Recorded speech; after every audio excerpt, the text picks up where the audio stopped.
The unfolding of sexual harassment, assault allegations from two anonymous NDP MPs and the subsequent naming and banishment from their caucus of the two alleged perpetrators, Liberal MPs, is a mess from all angles.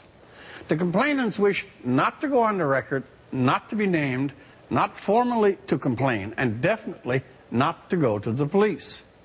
Nonetheless, one of the NDP MPs did, on a bus trip with Justin Trudeau, tell him, and subsequently in the last while, both have granted numerous interviews and detailed accounts of what they allege.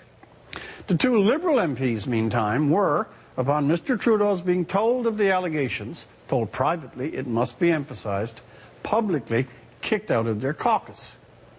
As for those Liberal MPs named and punished, no details were given. They were not told the names of their accusers, nor the specific details of what they were alleged to have done.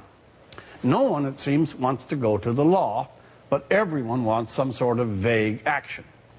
Meantime, the story festers on Twitter. People are taking sides. Mr. Trudeau and Mr. Mulcair are at cross purposes, and it all just hangs out there with more politics than justice driving the tale.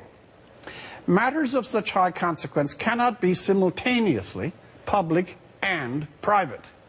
Parties to one half of an harassment or sexual assault complaint cannot hold anonymity while naming those the other half, they say, assaulted them.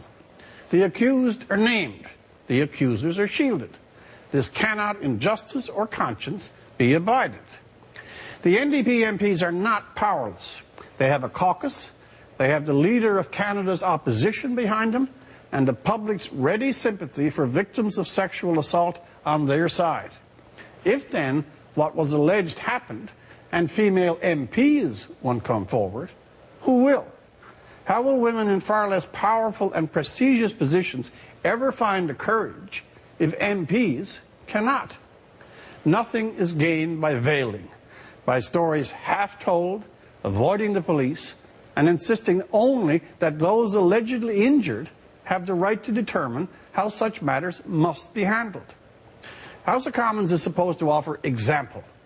What will a woman, not an MP, not someone with connections high in the political chain, take from the examples of two MPs who, with common status and a party behind them, will not state the case, make the charge, and follow through? It is not right sexual assault should go unpunished.